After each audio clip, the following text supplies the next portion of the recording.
د بنگلاديش نه شکست خوړلو نه پس د پاکستان ټیم سره غټ تنقید په محسن نقوي روان دی. هغې حوالې سره هم څه اهم اپډیټس در کوم. بل زموږ د پاکستان کرکټ بورډ دا حل دی چې کله د پاکستان وزیر اعظم بدل شي نو وزیر اعظم بدلیدو سره د پاکستان کرکټ بورډ چیرمن بدلیږي، د پاکستان کرکټ بورډ د پاکستان کرکټ ټیم کوچ بدلیږي، د پاکستان کرکټ ټیم کپتان بدلیږي. هر څه چې کوم دی سیاست سره انوالو شوي دي د پاکستان کرکټ بورډ هم. نو ټولو نه غټه وجه چې کوم د پاکستان د بربادۍ ده هغه د پاکستان کرکټ ټیم د بربادۍ ده، هغه عمدغه وجه ده چې کله حکومت بدل شي نو د ستا د بورډ کوچ بدل شي، د ستا د بورډ چیرمن بدل شي، کپتان بدل شي، کلاډیان بدل شي، نوې سیټ اپ راشي وروره. نو دا خو سپورټس دی، دې کې کم از کم سیاست نو انوالو کول پکار. بل شان مسعود ګوره کپتانان چې کوم دی هغه څومره زر زر بدل کړل شو او د کپتانۍ بدلولو په وجه باندې کلاډیانو خپلو کې اختلافات هم راغه.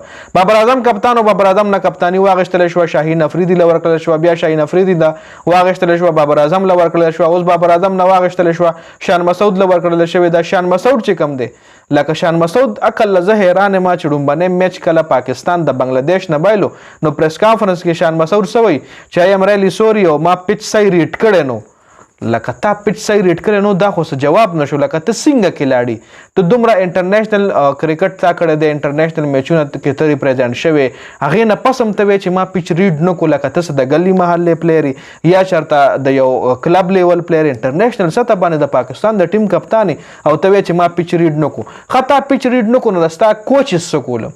لکه پیچ ریډ کول خو صرف د کپتان کار نه دی، دا خو کوچز هم پیچ ریډ کوي او کوچ هم خپل کپتان له مشوره ورکوي.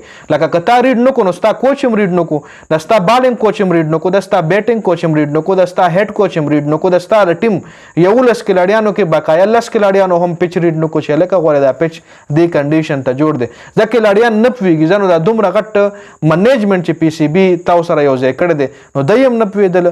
نو ډېره د افسوس خبره ده چې یو دومره غټ کلاډي راشي په پریس کانفرنس کې وایي چې ایم سوري ما پیچ نو ریډ کړی. خړون بني ټیسټ کې تا پیچ نو ریډ کړی نو دویم ټیسټ کې هم تا پیچ ریډ نه کو. دویم ټیسټ چې کوم وکټ د فاست بالینګ لپاره جوړو تا سپینران ځان سره کړی دي، نسیم شاه یې ډراپ کړی دی، ستاره ټول وکټ فاست بالرانو د بنگلاديش وښتي او بیا راستا فاست بالران چې کوم دی په هغه پیچ باندې نه چلیږي. نو یو خو پاکستان ایکسپوز شو، د بنگلاديش نه شکست خوړلو نه پس پاکستان بری طرح ایکسپوز شو. د حقیقت له معلوم شو چې دا یو چلیدل کارتوس دی، یو دریوال کارتوس دی، پته نه لګي 1 منټ اپ اور 1 منټ ډاون لکه د پاکستان کرکټ ټیم دا حالت ته جی. اوس په خبره په چیرمن صاحب باندې وکړو. زموږ د کرکټ بورډ چیرمن صاحب چې کوم دی یو څو ورځې مخکې په بلوچستان کې یو واقعه راغلی وه د دهشتګردۍ حوالې سره. نو د هغې حوالې سره محسن نقوي خو صرف د پاکستان کرکټ بورډ چیرمن نه، تاسو له معلوم دی وزیر داخله هم دی. نو محسن نقوي ویلي دي چې د بلوچستان د واقعې ذمه دار چې کوم دی هغه د بلوچستان اس ایچ او دی په کومه ځای کې چې دا واقعه راغلی ده ور اس ایچ او له پکار چې هغه مطلب استعفا واخلي. نو دې ځکه اوس د کرکټ د تبعی سچو هم ته وروره د پاکستان کرکټ بورډ چیرمن هم ته نو ستالم پکار چې تم استعفا واخلي.